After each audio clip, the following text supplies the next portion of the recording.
numbers, and I promise you I'm not, and do nothing but talk about all the ways we can be better at security or protect ourselves better, or protect those that we serve better. Me talking at you isn't going to help. It's the exchange, it's the conversation to figure out where are the rubs, where are the weak points that we can then collectively work better together to protect. So I'm going to share something out here real quick, so bear with me. All right. So we already know why we're here and what we're here to talk about. So diving right in. The best place to look forward is to big fan of history. I think it can teach us a lot. So looking at some very recent history, 2023 in review. Hard to believe it's already half a year in the past, but the numbers are shocking when we really take them for the totality of what they are. Not going to read it verbatim here to you. We can get this out to anyone, by the way, that wants a copy of this afterwards. Let me know. My email address will be at the end. But when we started looking at some of the high point numbers here, global average cost for data breach, almost $4.5 million. Obviously, many have been much, much larger, many more much smaller. But for that to be an average, that's dramatic when you think about the scale of the size and the scope of businesses. Those can be business-ending events. They can be business-changing events, life-altering events. These are not good things. One every 39 seconds. 80%, this is one that really stands out to me, 80% of organizations where it was successful, there was no multi-factor authentication in place. If you do know what that is, you're probably hating me already for suggesting the chat to use it more. If you don't know what that is, we are going to talk about it more here in just a second, and why it's so important. Skipping down to the last two, though, 41% having to do with phishing as the primary infiltration vector. That puts the onus back on us. That's the user. One of the biggest things I like to touch on very early in these is, chances are each and every one of you in one capacity or another are working with some kind of trusted advisor in technology, be it an internal IT person, an external firm that's consulting with you. And you've probably sat through a meeting or two a year where they drone on like I'm doing now, telling you all the things that you could, would, or should be doing. I tell folks all the time, given an infinite budget and the resources of the world, I cannot put up enough defenses to completely and entirely save a user from themselves. We are the problem. So that slow down to speed up moment, taking that responsibility on ourselves to say, hey, was I expecting this email? Would this person have sent me this? Not getting hijacked in the moment. We collectively throw ourselves under the bus all the time. Famously, internally famously, I should say, we had a phishing email get through because a team member of ours was expecting a signed proposal from someone, got an email from that person saying, here's your signed proposal. It was, poor timing at best, targeted attack at worst. And he opened up an email and we got to, thankfully, all we had to do was reload a laptop because other protections we had in place kept that contained. But this is a professional, full-time, highly skilled, highly trained technology professional that still got mentally hijacked in the moment to say, this is what I'm expecting. This is what I've been waiting for. Let me click on it. And, the rest is history. Flashing forward into this year, by the end of this year alone, cybercrime is predicted to cost the global economy $9.5 trillion with a T. It's a massive, again, when we think about the impact, dollars are very important, and not just for, going and buying something. They're many of the organizations on this call right now understand the value of those dollars and the impact they can have. There are an infinite number of better places for them to go than in the pockets of a cyber criminal. Yet as a global whole, we're going to hand over upwards almost $10 trillion to what is effectively organized crime. I mean, that is what this is. These are professional criminal organizations using our own technology against us. We hear about, actually, unfortunately, we hear about these data breaches all too often. In so much as we have internal conversations all the time for when we craft, how are we going to communicate the importance of these things to our partners or to folks like you? The rising challenge there isn't getting folks' attention. It's making it sound like a noteworthy event. Because every single day, it seems, it's a newspaper headline, it's a story on the 7 o'clock news, some other major corporation, some other organization has been compromised. And now, how often do we open up our mail and we get some, seemingly meaningless letter saying XYZ organization that was a custodian of your data lost it. And as a result, here's your free year of credit monitoring. I mean, that's the state of things. It's become so normal. Getting folks to understand how important these breaches are is becoming more challenging because they're happening so frequently. We are effectively desensitized to them until it's us. It's business as usual until it's your business, your job, or your information in a meaningful way. And what we're also realizing is folks don't fully appreciate, because of that desensitization, how often it is their data. When these things are communicated, there are crisis communication teams that are highly compensated by these organizations to reach the letter of the law for communicating these incidents while not raising alarm. But the downside of not raising alarm is people don't always appreciate that was potentially my social security number, my address, my telephone number, the information that could be used. You see, 18.5 million people's data was leaked. Okay, great. You don't always connect. Was I one of those 18.5 million people? Is my information effectively for sale out there on the web? So that's the cost of these data breaches. Sometimes it's a database containing, like I said, all of that personally identifiable information. Sometimes, where we see these man-in-the-middle attacks where it's funds being redirected. One of the most common ones we see in a more targeted sense is a wire transfer fraud, where an email account will get compromised. And, once upon a time, a hacker got in and they would immediately lock up your computer, hold it ransom, and ask for some Bitcoin to give you all your photos back. They're much more patient these days because, fortunately, actually, we're much better at recovering from those things. So they're not getting paid as often. So now they'll compromise, they'll sit there, they'll wait for the right time for a payday to come by. Using, an incident that we were, it wasn't us, but a partner that we serve. Turned out that an internal IT account had been compromised within that organization for some amount of time. Hackers were in it for months, waiting for the right opportunity. They watched email threads, determined when the CEO of that company was going to be going in for a medical procedure, was watching the emails go back and forth. They knew the day he was going to be going in for the procedure, how long he'd be out, all the details around it, just because of email conversations between he and his team. And waited until the morning that they knew from the timing when he would effectively be offline because of the surgery. And then they fired off one key email from his account, perfectly in his tone of voice, saying, "Hey, no, I'm going to be out for 3 days. Wanted to get this out. I need you to get this wire transfer off to this vendor right away, or else we're going to miss, XYZ deal." And by the time he got back from the surgery, some days later, the money was gone.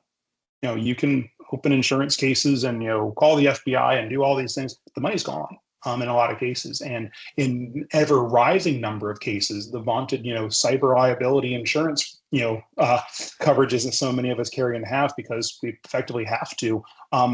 Those carriers are finding, an ever increasing number of ways to not pay the claim.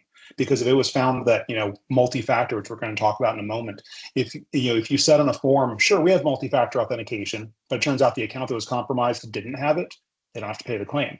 If it was negligence, if it was, if you lied on one of those forms, there's many ways, we think we're protected because we, have some kind of insurance. The best way to be protected is to protect against the incident, not just, hope we get our money back afterwards. It's just, got to put the cart with the horse. Talking about these incidents, where they come from, how it hits home, in this case, in a literal sense. You may have heard of a company called Mr. Cooper. It's a name, is a nationwide mortgage company. Many folks have their home mortgages through them. There was a relatively major, again, say relatively, 14.7 million customers had critical data stolen from Mr. Cooper's network. At minimum, the projected cost of that compromise is going to be $25 million. And I heavily question that number for being too low. When we're talking about north of 10 million people's information, sure, fraud alerts, fraud prevention, things like that are going to stop. The credit card here, the thing there, but the trickle down impact of this will be large. And again, this is a drop in the bucket. You'd be forgiven for never having heard of it unless you're one of their customers. If you're not watching for it, you'd be forgiven for not knowing about it if you are one of their customers. Because again, we see and hear about these things so much. They actually took almost all the correct, other than preventing it in the first place. They detected it, they isolated the situation, they shut down. This all transpired within 24 hours. Still, over 14.5 million people's information just gone. And again, once it's left the building, it's out there. There are data markets, there are black market exchanges for this information where Other criminals will then exchange funds to purchase this information to then use it to attempt identity fraud, opening up, accounts in your name, so on and so forth. So again, the trickle down impact is dramatic, which leads me to the question of, 25 million for that many people. I would say that's an exceptionally conservative number.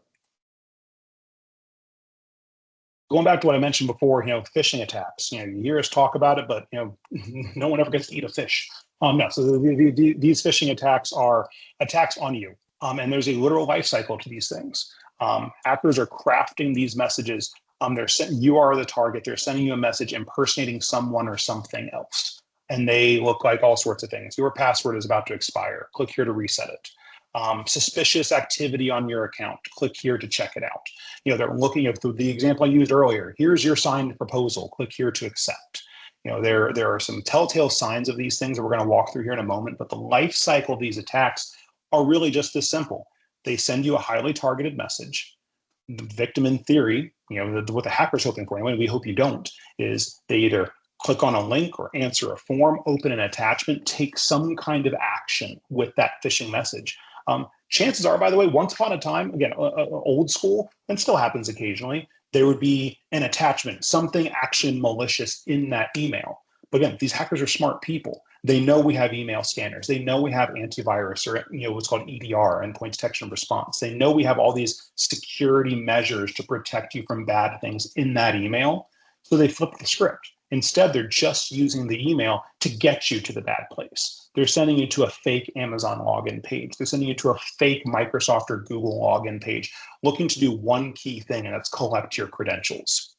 Because again, they're willing to be patient sometimes. They know if they can collect your information and then not immediately take action on it, the chances of you being aware that you did something wrong are now dramatically minimized. They can sit and wait a certain amount of time. Now you've handed them your username and password by logging into a fake version of the Google, Microsoft, Amazon, what have you website.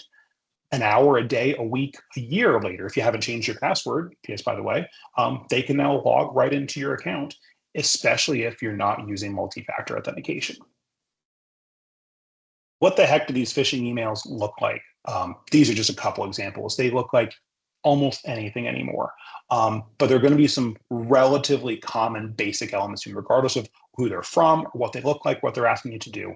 They're going to communicate some kind of sense of urgency. Again, for the most part, we are all free-thinking, intelligent, well-trained individuals who chose to hop on a call at 8:30 in the morning to hear me drone about cybersecurity.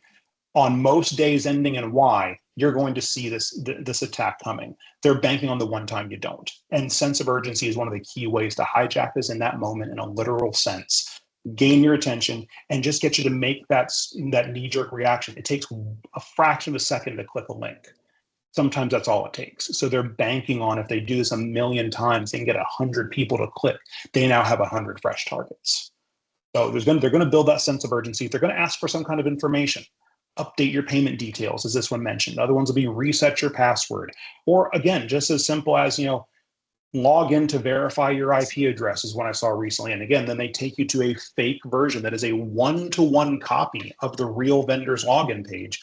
And then when you do successfully log in, what do? They forward you to the real website. So as far as you know, all you did was log into that service.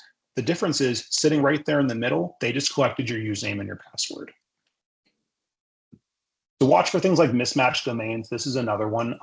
Always hover, and this is not a perfect science, by the way. There are ways to spoof or fake this, but watch for where it actually came from. If the sender says it's coming from Microsoft, but you look closer at the, I'll use a real example. We got an alert from the city of Seattle a couple of years ago because a client's email had been compromised and a hacker was using their email address to send out fake emails pretending to be the city of Seattle Water Department, asking people to click to update their payment information. Again, if you looked at the domain name, it was the domain name of a small business in Southwest Florida. If you hover your mouse over it, it would show very clearly that did not come from, the city of Seattle's email address. But everything else was, a path. You have to slow down to speed up, as it were, and watch for these things. The same goes for links. Hover over those links. Don't click on anything if you don't know who sent it, where it came from, and mostly that you were expecting it. If someone's sending you a link to download a file, did they tell you they were going to do that? I'm a big believer there's that, probably dusty thing sitting on your desk with 9 or 10 keys on it, and you hit it a few times, it rings, and someone picks up. We don't use them very often anymore. It's amazing how quickly we can nip these things in the bud, though, by saying, hey, just got this email from you. Sorry to slow you down. Was this you? And most 9 times out of 10, absolutely, I'm sending you that proposal. Let me know when you're done. That 1 time out of 10, that 1 time out of 100, when they're like, I don't know what you're talking about. Chances are you just stopped someone who's attacking you, or at the same time, you just uncovered that they were compromised, and you can be a good neighbor, a good friend, and let them know that, hey, your email account is sending out bad emails. That again, that slow down to speed up moment is so valuable for everyone in the conversation. We think about you're protecting them, you're protecting yourself, you're mutually protecting the people that you serve and your organization. Because again, the trickle down impact, it's not just about us. It's who our companies serve every day. It's the information of the people that we're the custodians of that information and the stewards of that information. It's on all of us to play our part in that protection. The last one on this chain, by the way, too good to be true. These companies exist to make money. It is very, very rare that Microsoft, out of the goodness of their heart, is going to be, if you click this link, here's $100. If you visit this page, we're going to give you a year of free HBO. Whatever be the case. These, again, call to action. They're looking to hijack them in the moment. But again, if it feels like, well, if I don't do this right now, I'm going to miss this once in a lifetime opportunity, chances are that was a highly crafted experience. And again, slow down to speed up on these things. Real quick on this one, I mentioned this before. This is just a visual example of, in any given attachment, if you hover your mouse over it, it will show you where it's actually going. So here you can see, one of my team is sending the other ones a copy of this very security awareness training, except that if you hover over it, you'll see that the link is going to google.com. Well, a PowerPoint attached to an email should not be going to a google.com address, an Amazon address, an AWS address. It shouldn't, in fact, be going anywhere. It should be an attached PPTX file. So again, this can tell us a lot about, if the link doesn't match the attachment, hard stop. And again, talk to your technology professional. There's a lot of great email scanning and security layers that can be put in place that they're not foolproof. Don't ever mishear me on that one. There is no one silver bullet to security, but there are tools that can also pre-filter out a lot of these things when configured such a way. But if one gets to you, still, before you click any attachment, preview it, take a look and see what it is. The last thing you want to do is find out after you opened it. Text messages. This is an ever-growing, we're all, again, conditioned, right? We're slowly starting to catch up with, okay, maybe not everything in my email is legit, but there's something just inherently more about, I don't know, trustworthy definitely shouldn't be the word, but for some folks it is. Well, they knew my phone number, so they must know who I am, so it must be legit, right? No, watch out for, the one there from Bank of America. I legitimately get text messages from my credit card when there's attempted fraud. So that's the other thing. There are legitimate reasons for these to come through. We have to slow down and look at what it is. On any modern smartphone, iPhone, Android, what have you, that link, not bankofamerica.com. One of my team made this. That's amazing. But let's just assume that said bankofamerica.com. But it was a spoof link. It's not really what it is. You can long press in a lot of modern phones and hold down, long press on the screen, and it'll give you a preview of that link without opening it all the way. See where it goes, or copy it out. You can also long press and do the whole copy and paste the link, paste it over into a notepad document and see where it's actually going to send you. Again, if you're at all unsure and weren't expecting, or it's just out of the ordinary, slow down. Post office, they don't do this. If you have informed delivery, that's one thing, but those are all formatted the same way. Oh, that post office is not texting you to tell you about, this attempted delivery of $1 million to your front door. And if you don't get to it today, you're going to miss out on this once in a lifetime inheritance. It's just not happening. And again, we're all in a rational mindset right now. We all chuckle and smile. We all know that's not real until it's us. In that moment, you have to slow down and say, well, what if I am about to miss out on my $1 million inheritance? And then they're one step closer to getting you on that one. So the last one on this is to watch out for the ever-growing number ones where folks are impersonating, your boss, direct superior, sick family member, whatever be the case. And again, the common thread through all of this is looking to catch you in that moment to garner and keep your attention. Would they have sent this? And then if you're at all concerned, if it's someone purporting to be a sick family member needing help, don't respond to that number, especially in that case. It's a number that you don't know. If the message comes through, oh, I'm having to use someone else's phone, find another way to get a hold of that person and verify. Do not engage through that number because that's the first most likely instance of bad stuff going to happen. Recap of what to do when we're unsure. Am I expecting it? Do you recognize it?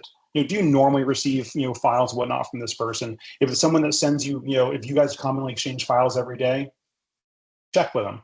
If it's someone that never ever emails you an e-signature PDF, chances are that one's just good to delete, but feel free to check anyway.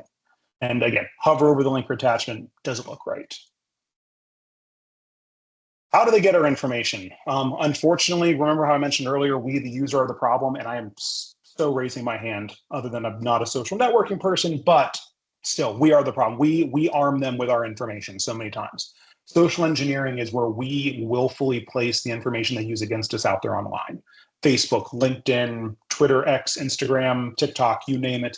All these public-facing entities are out there where we feed them information about ourselves. The would-be hacker ingests that information and uses it to build a profile about us. What street did we grow up? What was our parents' names, maiden names? Where are they from? Where did we vacation, honeymoon, the whole 9 yards? They're not just sitting there typing these things out. They're feeding that information into an algorithm that then hits these websites tens or hundreds or thousands of times a minute, depending on the service, attempting to come up with what your likely password would be.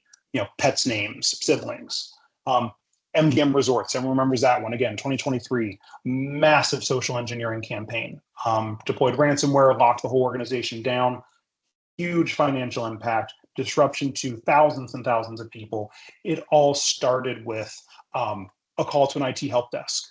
The checks and balances were not in place. Someone called the help desk pretending to be another user, successfully was able to get a user's password reset. And again, the technology did exactly what it was asked to do. The humans let the process down and didn't follow their own checks and balances to say, hey, is this the person who's calling in to request this information? Are they authorized to request this information before they service the request? They were trying to be helpful. Person called in, I'm sure, in a very panicked state, asking to get their password reset, and the help desk did exactly that. So, humans, we make mistakes. I, my team, you, all of us. Still, trust your IT professionals. Make sure that, and then trust your own and empower your own team to ensure those checks and balances are followed. Do you have a safety word on file with them to make sure that they are who they say they are? Is there an approval process in place for credential changes or permissions changes, things like that? These are all conversations to have with your consultant or your internal team, because again, all the protection, I promise you, MGM has an impressive IT budget that they spend on all the toys and tools in the world. The humans use it, the process let all of that down. Or I'm even willing to bet the process was there. It doesn't do any good with the dusty piece of paper on a desk. We have to follow those processes and those procedures. And again, protect you, protect them, protect the organization, protect your customers and the folks we serve. Bad passwords. Again, we're not going to linger here too long. You know who you are. Dog's name, street, 6 1s. We famously have sticky notes all around our office we give to our partners that have our logo on them. All says no passwords here, because it's true. Again, you know who you are. Lift up your keyboard right now. Your password's right there. Stop it. All the love in the world. I'm just saying, please don't. Come up with good passwords that you will remember, but that you don't have anywhere else. And use discrete passwords different places. Don't use the same password that at Target that you do for your company server. Because guess what? Not when, or not if, but the next time Target gets breached and your password gets leaked online, it's one thing when your Target account gets compromised. Don't get me wrong. My wife would be the first one to say it's a big deal. But when that same password then used to compromise your company server with trickle-down impact to hundreds or thousands of people and potentially business impacting or ending events, that's a bad problem. It got a heck of a lot worse. So just keep those things in mind. This chart is meant to be as scary as indeed it is. Everything in dark red there means those are password types. We're not going to deep dive this for the time we have, but there's a shocking number of passwords that can not quickly but instantly be cracked. It's just, again, there is a formula. All of this is math. There are passwords that are so complex that you're never going to remember them, and then you're going to write it down on that sticky note and put it right under your keyboard. There's compromise. There's certain types of safe password managers. I'm not a big fan of throwing all your eggs in one basket where then the bad guy can just steal those. It has happened to LastPass and other organizations like that in the past. But there's compromise there to have good, sound passwords that will protect you well, but that, again, aren't the number one 6 times. We want to protect our devices. Our mobile devices, smartphones, things like that, they're in our pockets. It goes everywhere. This is now our digital fingerprint. It's everything. When you think about what's on your smartphone right now, bank account information, medical information, heaven forbid, open up your camera roll and look at the number of times you've probably taken a picture of your driver's license to send it somewhere that you needed to and never bothered to delete the photo. I mean, your social security cards, all these things exist on our phones. If they're on your phones, that means they exist in a cloud somewhere. These are common points of data leakage because it's just there for the taking. And then our phones are constantly connecting to public Wi-Fi networks that don't have proper firewall protection or man-in-the-middle attacks. Run updates. I'm the one that gets your tickets. I know you don't want to update your phones because it changes things and the icon's a different color and you don't know where your stuff is anymore.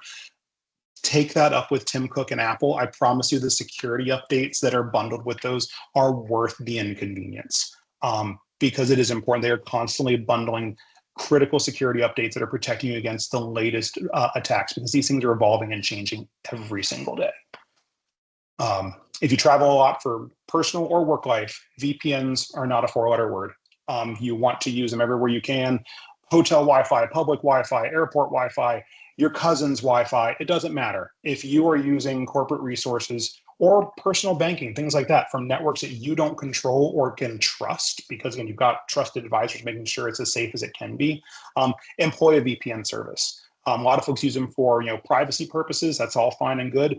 Security is really the bleeding edge of it for us, ensuring that when you're logging into that server, when you're connecting to QuickBooks Online, when you're sending that critical email, that as much of that experience is encrypted as possible so that, the 17-year-old with the laptop sitting across me at Starbucks isn't just picking off every single packet as it goes by and then, selling your bank account information on the dark web for Bitcoin.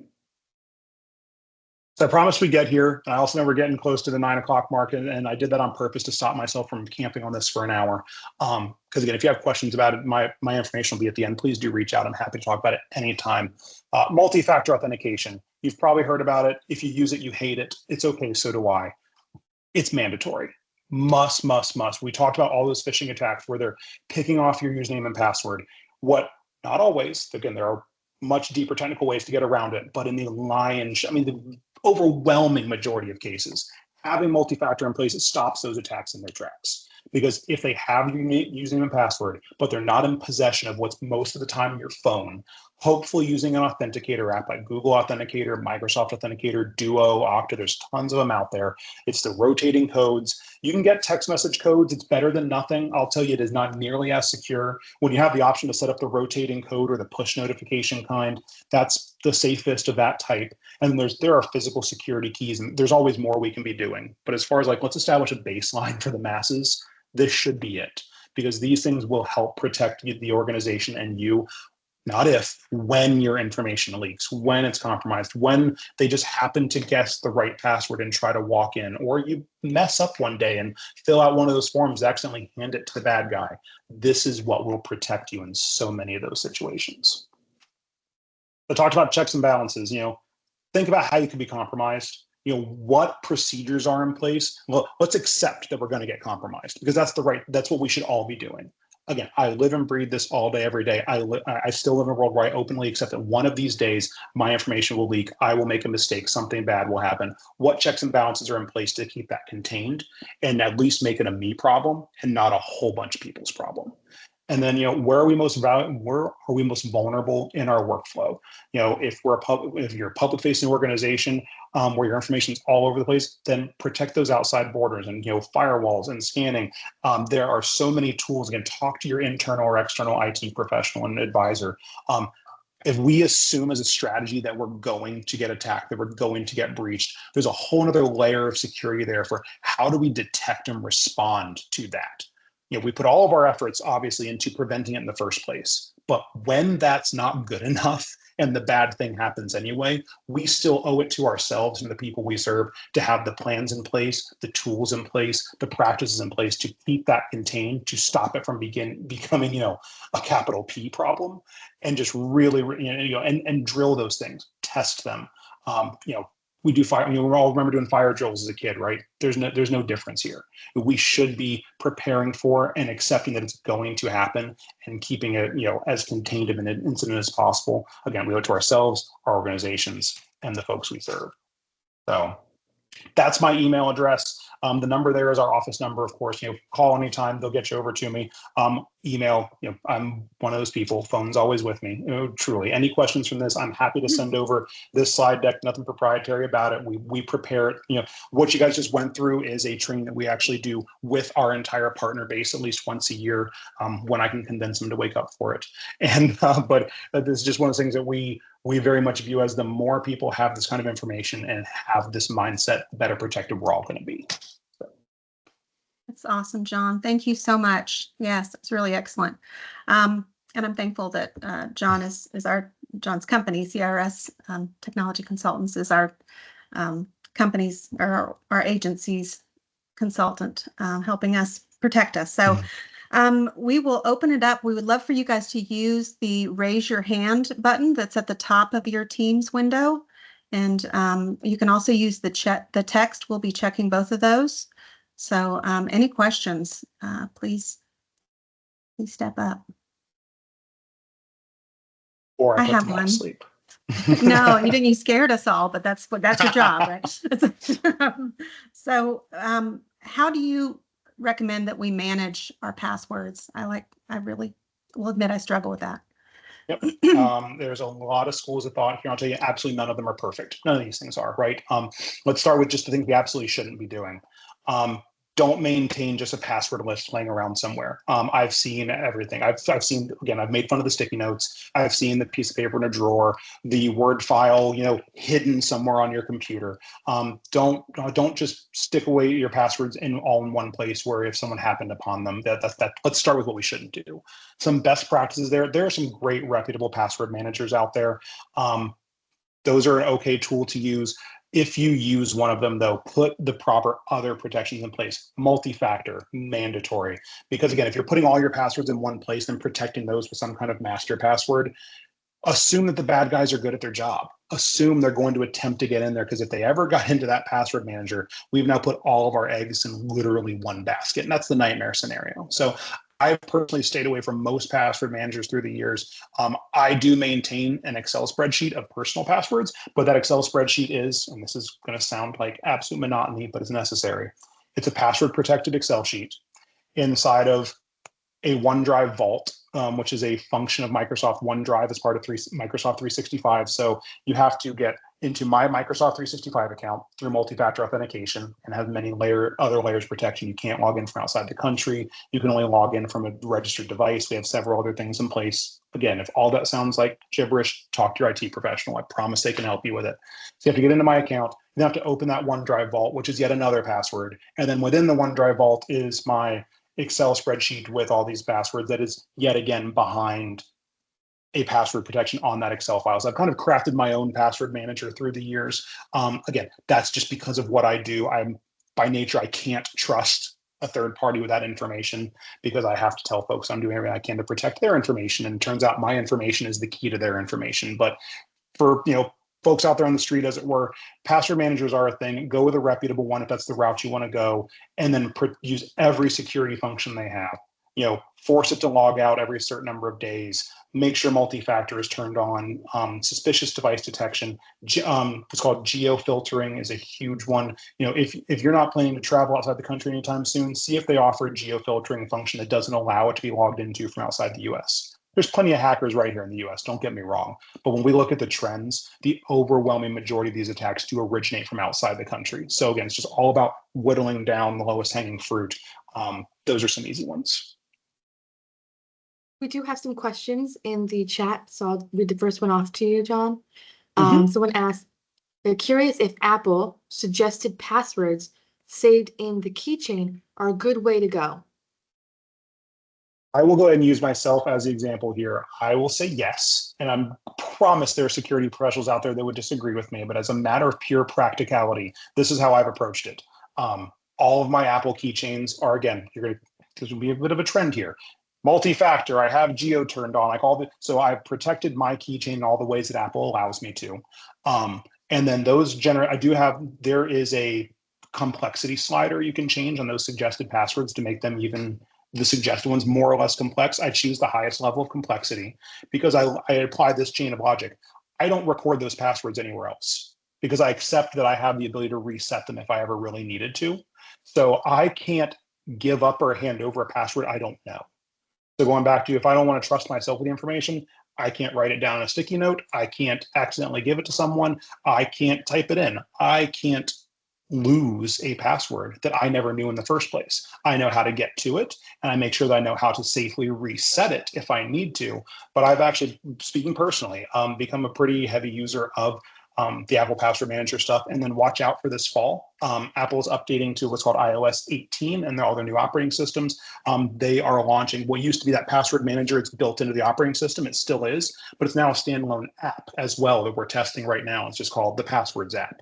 And it's going to allow you to manage all those passwords and multi-factor codes and passkeys in one place instead of having to dig into settings to go find them. So, Apple's they acknowledge that a lot of people are using it that way. So they're trying to make it as user-friendly as possible while hopefully also keeping it as safe as possible.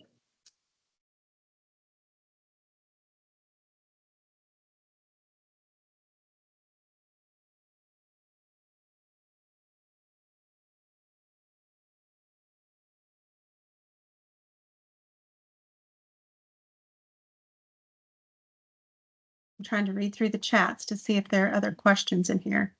Sorry, I thought I was reading the question, but I was on mute. Another question is, I get unverified a lot from MS Office Outlook for COC partners that I regularly email and that are in my Outlook contacts.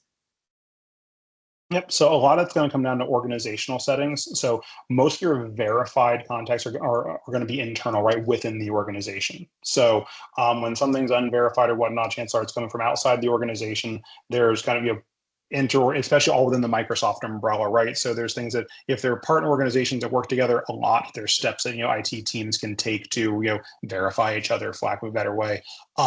Just depending on what the organization settings are, simply putting them in contacts isn't always enough. There could be an organization-wide setting. It's very similar to, you see a lot of those emails, rightfully so, that have the banner at the top. This email originated from outside the organization. These are all going back to checks and balances, steps put in place to hopefully alert you to not that it's by nature a bad email. Again, all the emails I get from outside the organization, many of them are perfectly fine, but those banners and whatnot are there to make sure it's a reminder to me to say, is this the email I was expecting? Or more importantly, if it appears to be an email from within the organization, but says it's from outside the organization, that's one of those first key early warnings that something's not right here. Is it a me problem or is it a them problem? And then, chances are it's someone impersonating the other user. Great. Another question is, how often should we change our password? Oh, so many security professionals are going to come hunt me down for this one. I have fallen out of love with just constantly. So once upon a time, conventional logic was every 14 minutes, right? If we keep changing the password, then they'll never guess it. And that's except that users are people and realize that if it's their dog name 1, and in 14 minutes they can just change to their dog name 2. And so on and so forth. We've actually incentivized the user to come up with bad passwords that's just a different version of a bad password every 14 minutes, or more realistically 14 days, 30 days. There's so many common, these passwords should change because again, if the data was breached a year ago and then it finally got sold on the dark web, hopefully your password has changed by then. But going back to what the best thing to do is multi-factor all day long. I tell people, I actually have offered to some of our partners, I'll make this a transaction. I'll make your passwords expire less frequently if you roll out multi-factor to all your devices. So if you want to be bothered by an expired password less, put multi-factor in place because that's going to protect you. It's not perfect. Again, there are very nerdy ways that we're not going to get into today for how multi-factor can be bypassed, but it's still a tiny subset of cases. And multi-factor is going to protect you many, many times over, more than just changing your bad password to another bad password with a different number at the end. So there is validity to changing passwords. I try to guide folks to doing it, every 3 to 6 months, a year on the outside, and that's the far, far outside. But, for years it was 14 days, 30 days. I mean, just people's passwords are constantly expiring, and it incentivizes them to come up with bad ones. So, a lot of averages I'm seeing right now are 6 months if they've got multi-factor in place. But, if we can compromise, I'd love to see 3. Okay. Another question is, often people work in various locations and out of state with the ability to work remotely. What are some safeguards to consider? Tons. First of all, then it's not like a broken record, but it's my job. As organizations continue to transition to more and more of that, make sure you're having those strategic conversations with your internal or external IT teams, because what should be in place is, not just handing someone a laptop and saying, here you go. The cloud is an amazing thing. It gives us the ability to do all this work from all these places, but that's not by itself good enough. There's the VPNs we talked about. Huge key to making sure that information is encrypted. If it's going to be a remote team member, but it's still working from a fixed place, like a home office or a remote office somewhere where they're not bouncing around a lot in the field, issue them a firewall for them to work behind. That way you're extending the same protections or similar protections that they would have in the office to their remote office. But that's a hardware solution. There's also things like protective DNS that make sure they're only going to approved websites. You're not accidentally clicking on a link and going to a fake website. It's mandatory for remote workers to have some kind of network monitoring and endpoint security software. So again, if we treat it as when, not if, when there's an incident with that computer, no different than one in the office. We're not talking about treating our remote team members any differently. We're actually talking about treating them the same. We want to make sure that that computer is as protected and monitored just as closely as one that's in the office, so that it's not the point of entry for an attack that we then find out about even later because we don't have all the same protections and monitoring capabilities in place. So really, from an IT strategy perspective, in every way possible, treat those remote devices like they're right in the office, and that they should have the same protections, the same capabilities, and and then think about what additional layers you can put in place because they're outside the office. Great. Do you that Patrice? Oops, I'm sorry. I know we've got some hands raised, so I wanted to jump to those, and we can come back to the text window if that's okay. I think Patrice, did you have a question?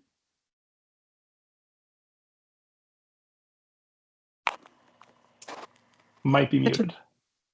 Yeah. I don't know if she's muted or unmuted. I got it. There we go. I wrote it also. So how do you avoid accepting all the read AI bots that are taking notes of your meetings and sending emails to everyone? This seems to be the newest one we're having trouble with.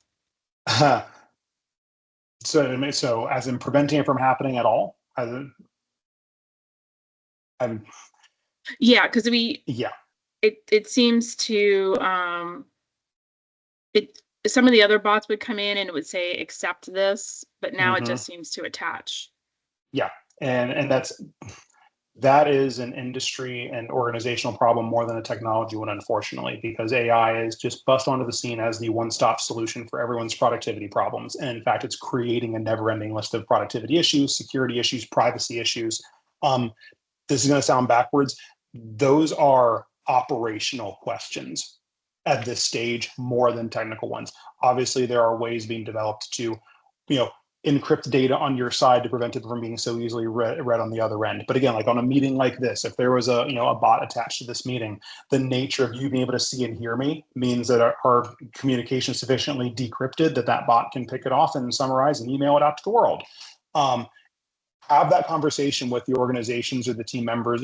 If it's internal, there needs to be an internal policy for how, where, and when these things are allowed to be used, and then work with your IT teams to ensure that you should be using some kind of application allow listing or block listing to say, if we as an organization don't want these pieces of software, these plugins to run, A, it should be policy that they not be run, and B, take all the necessary steps to prevent them from running in the first place.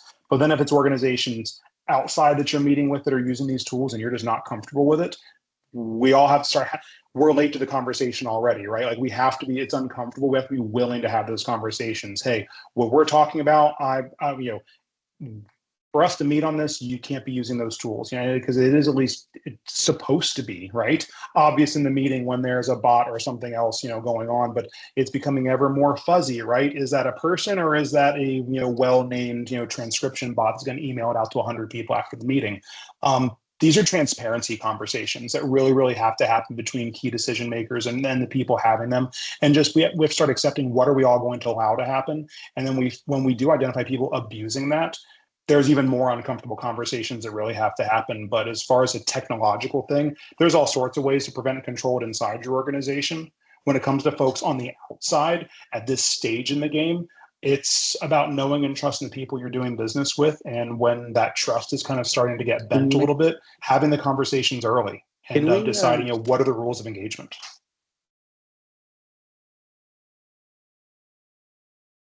Thank you. Mm-hmm. Okay. So I have a couple more questions in the lobby, in the chat room. Do you approve of the Google password keeper with the same confidence as the Apple one?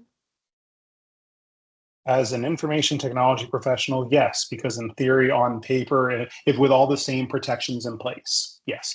And if you've got MFA, Google provides same or similar security capabilities, just like Apple, if you turn them on. It's on us, the user, to accept. The cost of these things it's the cost of convenience, right? So we can put all these security measures in place. The cost of that is our convenience and getting what we need to quickly. I still think that cost is very, very acceptable. You want to protect yourself in the organization. Inherently, Google tends to have far more lax privacy and security stances than Apple does just de facto as an organization. So like I said, as an IT professional, to blank pieces of paper, I would say they should be one or even. I tend to lean more the Apple direction that's why I use the Apple Password Manager personally for those things. Because on paper, Google should be the same. History would tell me that Google tends, as an organization, tends to have a much more lax stance when it comes to how they treat that data, how they protect that data, and how they're willing to use certain bits of data for how they train their own internal technology and algorithms. So, Apple's not a perfect company, God, not even by a long shot. But in these specific key areas, my personal leaning tends to be Apple versus Google for those specific tools, just because of their historical track records. But tech for tech, they're relatively equal in that regard, if configured the same. Great. That seems to be all the questions in the chat. We will follow up with an email with your PowerPoint presentation and contact information. But thank you, John. Oh, thank you guys. This has been really valuable. Thank you so much, John. I know in the past we have had the breakout sessions. Today we are not going to do that, but we will return to that in July.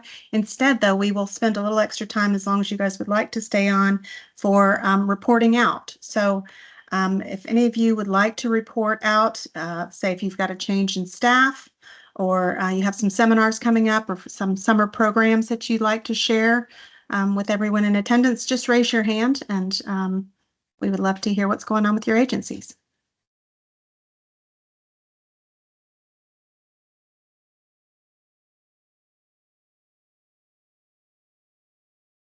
Jamie with Trailways. Hi, I just wanted to let everybody know that we did hire, and I might have mentioned it the last time, but we did hire an assistant operations and outreach for Trailways Camp, which is amazing. She's been so helpful. Her name's Karen Balmer, and she's on the meeting today. And we also have a new office space in Sanibel, so it's good to be home back in Sanibel and working with all the nonprofits over there as well. But the biggest thing is we are in camp registration mode. So we are a company that hosts overnight camps for adults with disabilities. And the only cost to a camper is a $40 registration fee. We are really looking for females. Their ages have to be 18 and older, but we are also looking for males, but seems like females are more in demand. The males tend to want to come out to camp, but we do need some females. And we do have camps in October, November, January, and February. So if you know any family that might want to send their camper to our camp is in LaBelle at the Riverside Retreat. We would love to get their contact. You can send them our way, promote them. We have flyers. Just reach out to me. I'll put my information in the chat, and you can always direct them to our website. But we're in heavy camp mode recruitment. That's excellent, Jamie. Thank you for sharing. Congratulations on getting back in your space Yay. and your new hire. Christine. Good morning. I just wanted to let everyone know that you may have received an email from the United Way Volunteer Center letting you all know that we have partnered again with Bishop Verot for their freshman retreat. So anyone that participated last year may have received a group of about 15 to 25 students that came out and volunteered. And they do have that option again. This year it'll be in August 22nd and 23rd. This year they're doing something a little bit different where they're splitting it up among 2 days, boys on one day and girls on the other. So if you have any questions or wanted the contact information for Bishop again, please feel free to just email me and I can send it over to you, and I'll put my email in the chat. Great. Thank you, Christine. It's Lucy.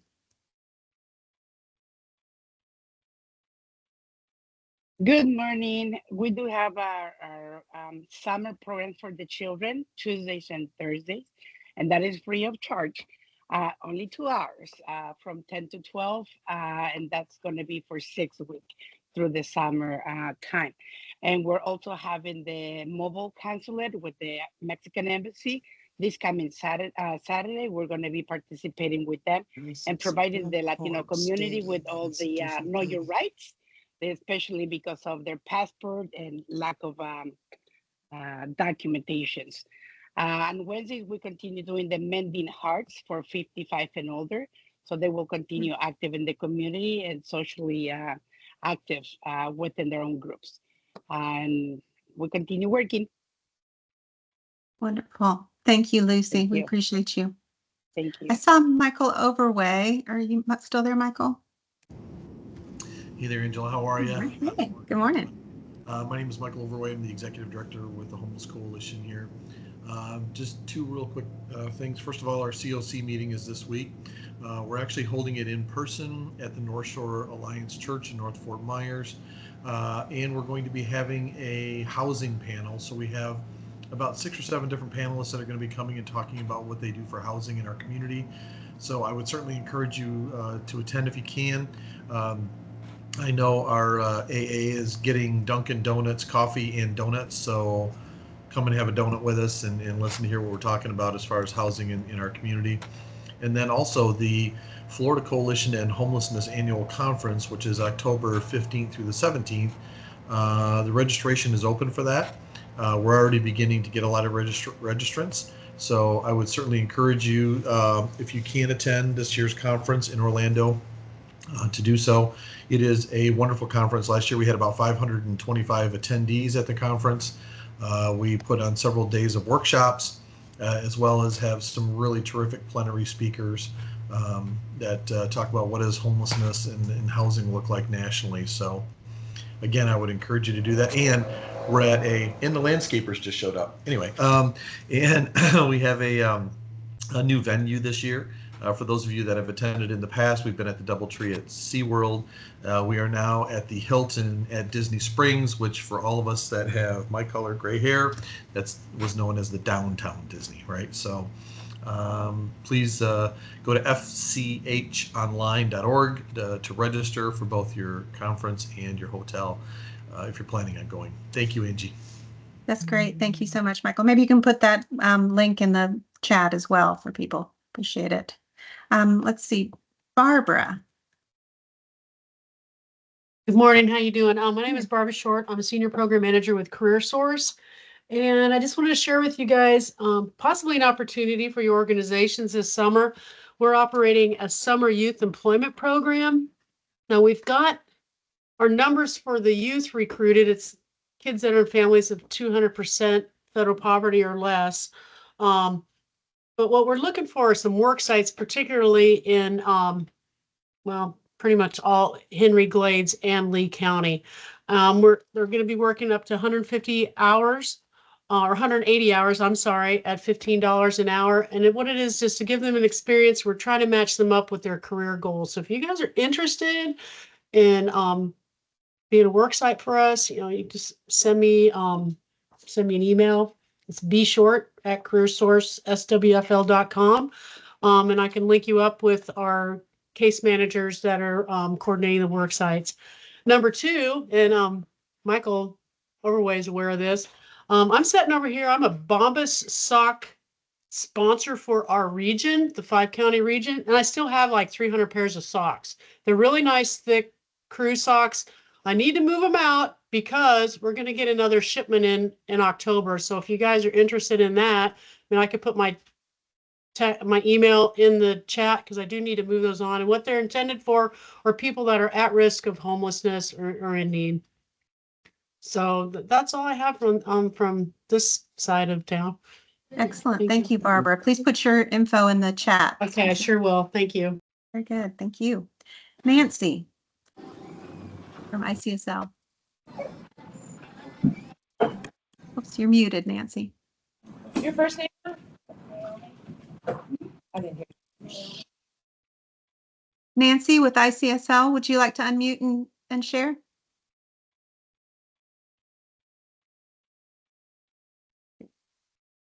Okay, I think I saw someone else. Lynn. Oops, you're muted. Oh, good morning. This is Lynn with the United Way 211 Resource Department. If you have any updates or a new agency that would like to be added to our database, please give me a call or I will put my email in there.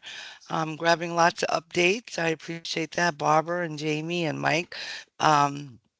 But please always remember to update us. We're providing the information to our callers, and we always want to make sure we have the most up-to-date information. Thank you and have a good morning. Excellent. Thank you, Lynn.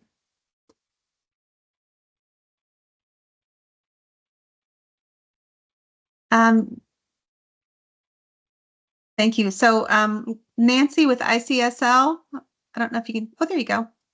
I did. I couldn't find where to do that. No worries. Go ahead. I've never been in this Teams before. Anyway, we are having the Lee County Health Department is down giving shots for free immunizations for school-age kids and in our San Carlos Park outreach location on June 26th, July 10th, and July 24th from 11 to 1. And they are free. So, anybody, if you know anybody that needs them, this is the place to go. That's great. Thank you. If you could put that, your contact information in the chat, that'd be excellent, Nancy. Thank you. That would be good if I could figure it out. Click on the chat button up at the top in the center. Got it. Okay, I will do that. Awesome. Thank you. I didn't see any other raised hands, I don't think. Does anybody else have anything to share with the group? I have my hand raised. I'm sorry, Jordan Claudia. from the. Oh, Jordan. I'm sorry. Go ahead, Jordan. Hi, I'm Jordan from the Alliance for the Arts, and here's Nolan again. First, I want to say the Bomba socks. After all of my clothes flooded after Ian, somehow I ended up with a pair of Bomba socks, and they were like amazing, and they helped me forget about all of the pounds of clothes that we had to get washed. So if you have an organization that can move those out, they will put a smile on people's faces, I am sure. Oh my gosh, next, Jordan, you gave me cold chills. Thank you so much. Yeah. They're awesome socks. But I feel guilt. I can't poach them, but I need to share them. I know what you need. I'm like, do I have any reason that I need them? No, I just need to buy them so that that program can continue. Anyway, I wanted to hop on here because we have a Shorts of the Fort Film Festival coming up, and it's a partnership with the Alliance for the Arts and the VCB. And I wanted to let you all know, because if you have any filmmakers, either that you work with or that you are one, even if you do TikTok videos or Instagram or anything, this film festival is to showcase islands, beaches, and neighborhoods in Lee County. And the reason also why I'm telling you this is because this is a way that you can subtly or not so subtly plug your organizations because of what you all do for the community. So I'll put the link in the chat, but it's 30 seconds to 5 minutes. And like I said, it can be, anyone can submit. Students do not have to pay to submit. And then there's a nominal fee for folks who aren't in school anymore. And it can be anywhere from a TikTok style or Instagram style video to someone who's much more seasoned. There are prizes and awards, so I'll put the link in the chat. Fantastic, Jordan. Thank you. And thank you for sharing your little guy with us. Awesome. Thank you. I think I saw Claudia also. Good morning. My name is Claudia Porlatine. I'm the operations manager for our VITA program here at United Way. If you don't know what that is, we provide free tax assistance for families that make less than $66,000 a year. We are still providing those services, even in the off season. We have some about 6 sites still open year round. I'm going to go ahead and put the link for you to make an appointment if you guys need it, or if you guys have clients that need it. We're still here. So just letting you guys know that. Wonderful. Thank you, Claudia. Karen Gustafson, would you like to? Hi. Yes, I wanted to share. I'm Karen Gustafson. I'm the executive director of the Bonita Senior Center.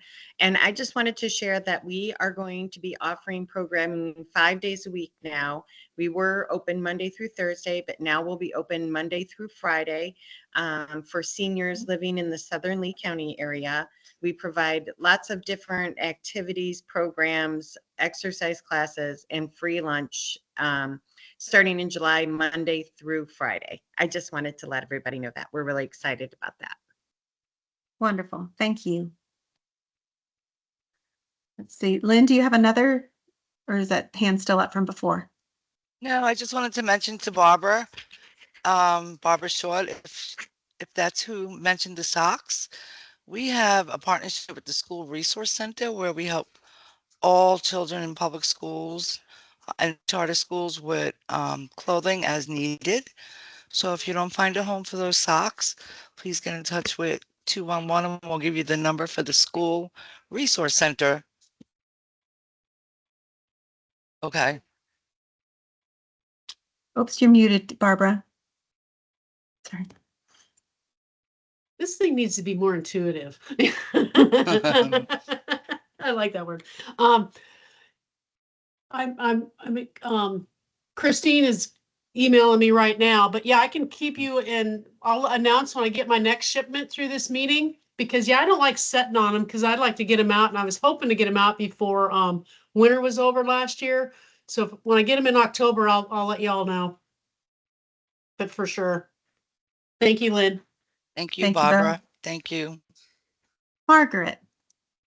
Good morning, and I am so sorry that my camera isn't working.